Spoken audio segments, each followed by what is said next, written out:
नमस्कार दोस्तों, आप सभी का हमारे ऑफिशियल यूट्यूब चैनल में स्वागत है।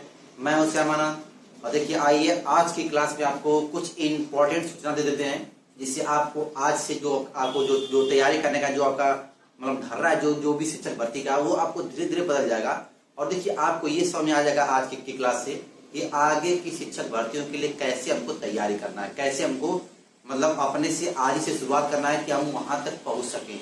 देखिए अभी आपको देखिए एक बात आपको मतलब स्पष्ट आपको बता दें, देखिए मैक्सिमम बच्चे आज इस समय सुपर टेट की तैयारी कर रहे हैं। जिससे जो लोग का पहले से क्वालिफाई टेट या सीटेट वो लोग सुपर टेट की तैयारी में लगे हुए हैं कि अभी सरकार द्वारा अभी बयान आया था कि नहीं ये जो भर्ती पूरी हो गई है 49,000, इसके बाद सीधे आपका 51,000 का पद रिक्त है, उस पर आपकी रिक्रूटमेंट कराई जाएगी और उसके मित्रों को फिर से एक बार उसमें मौका दिया जाएगा।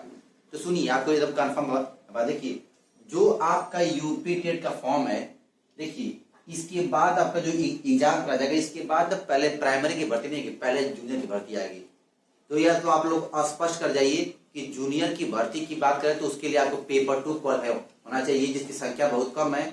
और प्राइमरी की तैयारी छोड़िए, देखिए जूनियर की जो भर्ती होगी उसका जो सुपर का एग्जाम होगा वो एकदम अलग होगा।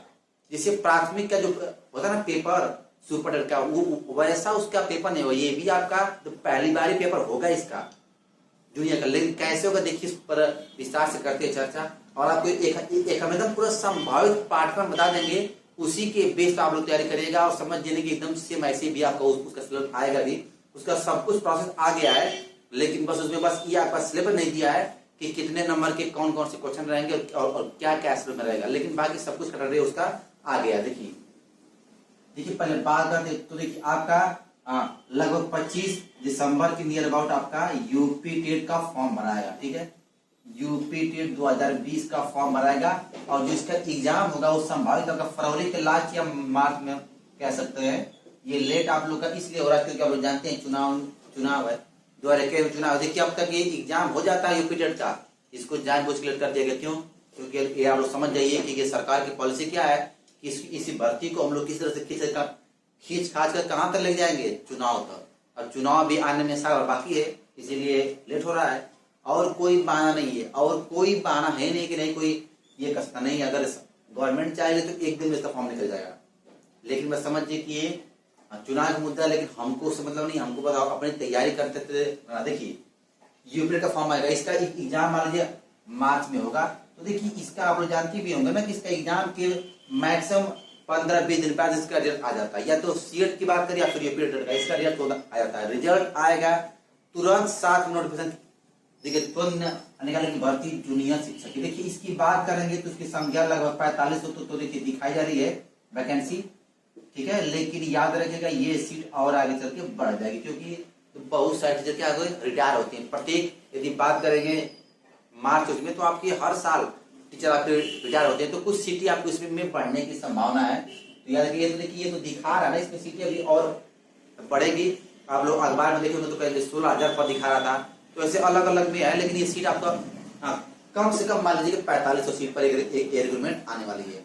देखिए तो देखिए सबसे पहले ना आप लोग यदि बात करेंगे कि पेपर इसके लिए पेपर 2 क्वालिफाई होना जरूरी है। और पेपर 2 की संख्या याद रखिएगा 2011 से यूपी टेट का एग्जाम हो रहा है। ठीक है, पेपर 1 और पेपर 2 के लिए अभी अखबार में आप लोग आगा देखे भी रहे होंगे कि पेपर 2 क्वालिफाई करने वालों की संख्या उत्तर प्रदेश में 5 लाख है। कितना जाएंगे? 5 लाख। अब याद रखिएगा यूपी में पेपर 2 का मतलब ना जो एग्जाम होता है बड़ा कठिन होता है। पिछली बार जो एग्जाम होता है केवल मात्र 60,000 बच्चे क्वालिफाई किए थे पेपर 2। पेपर 1 तो मैक्सिमम बच्चे क्वालिफाई कर लेते हैं, लेकिन पेपर 2 जल्दी कोई क्वालिफाई नहीं कर जो 6 to 8 के लिए होता है। ठीक है, तो अब तक संख्या 5 लाख है। अब जो आगे यूपी टेट का एग्जाम होगा देखिए इसमें कितने बच्चे क्वालिफाई करते हैं, तो सबको जोड़ देंगे। ये सिर्फ यूपी टेट का आगे बता रहे हैं। कुछ बच्चे ऐसे भी होते हैं जो सीएट को क्वालिफाई किए रहते हैं जूनियर का, तो वो भी इसमें एलिजिबल हैं। ठीक है, तो ये अगर आप लोग ना चले कि कम से कम 7 लाख बच्चे आप क्लियर होंगे इसके जो ये भर्ती आएगी उसमें लगभग 7 लाख बच्चे इसमें एग्जाम इसका देंगे या आप क्लियर होंगे 7 लाख अप्रोक्सीमेट। क्योंकि मान लीजिए 1 लाख बच्चे फिर जो एग्जाम होगा यूपी टेट का उसमें क्वालिफाई करेंगे जूनियर का पेपर। कुछ बच्चे ऐसे होंगे जो सीएट को भी क्वालिफाई किए होंगे जूनियर का, तो वो लोग भी इसमें रहेंगे। तो वही अप्रोक्सीमेट आगे मान लीजिए कि आप लोग के 7 लाख बच्चे रहेंगे इसमें। अब देखिए बात करते हैं इसके सिलेबस की। देखिए इसका सिलेबस क्या क्या होगा। देखिए इसमें किन किन विषयों पर आपका एग्जाम होगा। और देखिए सुपर टेट का जो एग्जाम होगा ना प्राइमरी का, उससे पहले आपकी जूनियर की भर्ती आएगी, इसके बाद में निकालेगा प्राइमरी। क्या था कि पहले तैयारी आपको इसकी करनी है। देखिए अगर इसके पाठ्यक्रम की बात करें तो देखिए एक बात याद रखिए, सभी के लिए पेपर ये अलग अलग होगा। आप लोग जानते भी होंगे 6 to 8 दो भागों में बढ़ता है आपका आर्ट और साइंस। आर्ट और साइंस कैटेगरी में क्या होता है, ये बढ़ जाता है आपका पेपर। ठीक है, तो देखिए आर्ट वालों के लिए विशेष तौर पर क्या पढ़ना है, सामाजिक विज्ञान। ये आर्ट वालों के लिए, आर्ट वालों के लिए सामाजिक विज्ञान। और देखिए साइंस वालों के लिए गणित और आपका विज्ञान। अब ध्यान से समझिए। देखिए जो इसका पेपर होगा ना, देखिए पहले तो इन दोनों के लिए कुछ क्वेश्चन कॉमन रहेंगे। एकदम स्पष्ट है कि पेपर का पैटर्न ऐसे ही बनेगा। ठीक है, एकदम देखिए ये पेपर सबके लिए अलग अलग होगा। जो आर्ट वाले होंगे उनके लिए पेपर जूनियर का अलग होगा, जो साइंस वाले होंगे उनके लिए पेपर अलग होगा, लेकिन कुछ क्वेश्चन कॉमन रहेंगे। समझ आ रहा सबके लिए। जैसे मान लीजिए ना कि अगर अब ये आप तक कभी विभाग तय नहीं किया है कि कितने क्वेश्चंस आएंगे पेपर में और पेपर कितनी समय अवधि का होगा, इन दोनों का भी तय करना है। लेकिन ये समझिए कि जैसे पेपर होता है ना, और जैसे पेपर होता भी है, अभी देखेंगे आप लोग एलटी का भी एग्जाम कराया गया था लोक सेवा आयोग के द्वारा, तो उसमें भी यही कहा था कि सभी का विषय तो अलग अलग था, लेकिन सभी में कुछ क्वेश्चन कॉमन थे। जैसे उसमें 30 क्वेश्चन को कॉमन कर दिया था, तो ऐसे भी यहाँ करेगा। देखिए कुछ क्वेश्चन की बात है तो देखिए कुछ प्रश्न ना कॉमन रहेंगे। ठीक है, दोनों के लिए जो आपका एकदम कंबाइंड रहेगा, जिसमें आपका मैथ भी रहेगा, आपका रीजनिंग भी रहेगा, आपका जीएस भी रहेगा। ठीक है, आपका एक मतलब एक आता आपका करंट अफेयर, उसमें आ सकता है करंट अफेयर का भी क्वेश्चन उसमें आ सकते हैं, स्ट्रेटेजी के रूप में आपका आ सकता है ये आपका। ठीक है, देखिए इसमें आपका हिंदी भी आ जाएगा। ठीक है, देखिए इसमें आपका ये आपका ये जो विषय आपका होता है ना, ये आपका ये विषय कॉमन कर देगा। इससे आपके मिला के अगर मान लीजिए पेपर 150 नंबर का हो रहा है तो आपके 30 क्वेश्चन या 25 क्वेश्चन आपके ये कॉमन कर देगा। ये तो एकदम मस्ट है कि कॉमन होगा दोनों के लिए। ठीक है, अगर पेपर 300 नंबर का होता है तो उसमें भी कुछ 50 या 80 नंबर के जो प्रश्न होंगे वो सभी के लिए कॉमन होता है। और इसके बाद जो शेष बचेगा वो देखिए टोटल आपका क्या एकदम सब्जेक्ट अलग अलग बांट देगा। जैसे मान लीजिए अगर ये 150 नंबर का पेपर करा रहा है तो 150 नंबर मान लीजिए 30 क्वेश्चन क्या किया, सबके लिए कॉमन कर दिया। ठीक है, अब जो शेष 120 क्वेश्चन इनको भी करना रहेगा, 120 क्वेश्चन आप इनको भी अपने सब्जेक्ट का 120 क्वेश्चन रहेगा सामाजिक विज्ञान से, ये सिर्फ आर्ट वालों के लिए रहेगा पेपर में, और ये साइंस वालों के लिए 120 क्वेश्चन रहेगा, ये गणित और विज्ञान से प्रश्न रहेगा। तो ये आपका टोटल अपना विषय होता है। अब देखिए इसके लिए आपको करना क्या है, एकदम बेसिक से क्या पढ़ना है आपको। पहली बात जो SCERT की किताब चलती है उत्तर प्रदेश में, ठीक है, देखिए एकदम बारीकी से गौन अध्ययन करते चलेंगे तभी क्वालिफाई कर पाएंगे, वरना मैक्सिमम लोग देखिए जूनियर का टेट नहीं क्वालिफाई कर पाते हैं। यूपी में मात्र 60,000 बच्चे क्वालिफाई किए, समझेंगे। देखिए अगर इसकी बात SCERT की किताब चलती है, SCERT की 6 to 8, ये भी आपकी 3 बुक हो जाती है। तो इसमें 2 बुक है, जैसे आपके देखिए इतिहास और ये संविधान को मिलाकर एक विषय आती है नागरिक शास्त्र की, और एक पृथ्वी और जीवन। 2 किताब चलती है 6 में, 2 किताब 7 में, 2 किताब 8 में। ये आपके 6 किताब हो गए। 7 में 6, 7, 8 में एक विषय और चलता है आपका कृषि विज्ञान।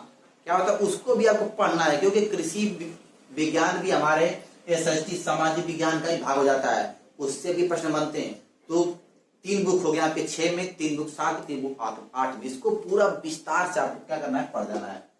सामाजिक विज्ञान के जिनको भी पेपर देना है पहले इसको एकदम विस्तार से पढ़िए, इसके बाद आप किसी भी किताब को प्रेफर करें, लेकिन सबसे पहले इसको उठा के पढ़िए।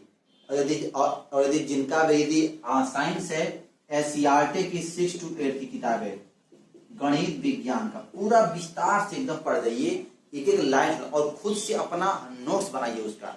वो नोट्स आपको बहुत काम करेगा। समझ लीजिए कि SCERT की बुक से ही प्रश्न बनते, इससे 5 प्रश्न आ नहीं सकता है। समझ आ रहा है? तो देखिए आप अपनी तैयारी पहले क्या करना शुरू करिए। SCERT की जो किताबें मिलती है वो भी अन्य स्कूल किताबें मिलती है, आप लोग जानते भी हो जूनियर में, वो किताब उठाइए और आप अपना खुद का नोट्स बनाना शुरू करिए। सबसे पहले आपका पेपर जूनियर का देना है, ठीक है। और यही यही आपका सबसे पहला एग्जाम होगा। सुपर टेट की बात करेंगे प्राइमरी का, तो उसमें 14 विषय होता है। उसमें सभी के लिए सभी एकदम समान पेपर होते हैं, किसी के लिए कोई पेपर अलग अलग नहीं होता है, ठीक है। लेकिन इसमें आपका 14 विषय नहीं रहेगा, इसमें आपका अपना सब्जेक्ट का सबसे अधिक महत्व भी रहेगा, समझिए। देखिए आपका साइंस है या फिर आर्ट्स है तो आपका प्रश्न पत्र अलग अलग रहेगा, लेकिन कुछ क्वेश्चन कॉमन रहेंगे। कॉमन पर तो देखिए अब विषय के ऊपर ध्यान देने की मतलब जरूरत नहीं है, इसके बारे में आप लोग अपना अलग अलग जैसे अपने देखिए बेसिक सबको तैयारी होती है, सबको अपना नॉलेज होता है, तो आप लोग इसको तैयार कर सकते हैं। लेकिन सबसे पहले अपने विषय पर काम नहीं। तो देखिए अगर ये बेसिक एससीईआरटी की किताब अगर लोग ध्यान से पढ़ लेते हैं, इसके बाद आप अलग से ना थोड़ा सा हाई लेवल का मतलब जैसे राज्य लोक सेवा आयोग या फिर संघ लोक सेवा आयोग के जो मतलब पेपर होते हैं उसको भी ध्यान से आते या फिर और विषय पर थोड़ा गहन अध्ययन करेंगे, कब जब आपका अपना विषय तैयार हो जाएगा तो, ठीक है। और देखिए पाठ्यक्रम का स्वरूप एकदम ऐसे रहेगा। और एक बात याद रखिएगा, यदि पद की संख्या कम रहेगी, बच्चे अधिक रहेंगे, तो एकदम स्पष्ट है कि कटाव बहुत अच्छा बनेगा और मतलब शानदार भी बनेगा। मतलब समझिएगा अगर पेपर 150 नंबर का हो रहा है तो 110 प्लस या 115 प्लस नीचे कटाव आने की कोई उम्मीद नहीं है, क्योंकि पोस्ट की संख्या बहुत कम है, बच्चे बहुत अधिक रहेंगे। तो इसलिए थोड़ा सा आप लोग कंटिन्यू मेहनत करते चलें। और सबसे पहले इसी की भर्ती आएगी। मैक्सिमम बच्चे हमसे पूछ रहे थे, तो इसलिए सोचे कि हम एक वीडियो बना के आप लोग बता दें कि किस तरह से उसकी तैयारी करनी और कैसे पढ़ेंगे तो उसके एग्जाम को क्वालिफाई कर लेंगे। और देखिए अगर आप लोग एससीईआरटी के एनसीईआरटी की किताबें अगर ये 6 to 8 अगर और पढ़ते हैं ना साइंस आर्ट की, तो ये आपको आप पेपर देंगे यूपी टेट का ना जूनियर का, वहां भी आपको बहुत हेल्प करेगा। समझ आप इसी किताबों की मदद से आप जूनियर का पेपर एग्जाम क्वालिफाई कर सकते हैं, पेपर 2 यूपी टेट या फिर सीटेट का। अगर कोई आर्ट का फिर साइंस का, आप लोग दोनों लोग के लिए बहुत ही हेल्प करेगा, ठीक है।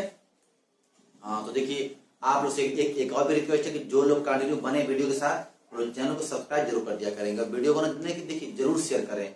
देखिए क्लास अगर जैसे रिक्रूटमेंट का कोई प्रक्रिया आती है तो यूट्यूब पर क्लास आपको शुरू हो जाएगा, उसका भी हर विषय के लिए अलग अलग टीचर इस पर रखे जाएंगे और हर विषय की क्लास चलेगी। फिलहाल में अभी क्लास चल रही है आपका सीट का, कुछ दिन बाद आप लोग का इस पर हर विषय की क्लास चलेगी। जैसे जैसे रिक्रूटमेंट आते रहेंगे वैसे जो क्लास यूट्यूब पर आपको फ्री में मिलता रहेगा, ठीक है। हाँ थैंक्स सभी को, थैंक्स।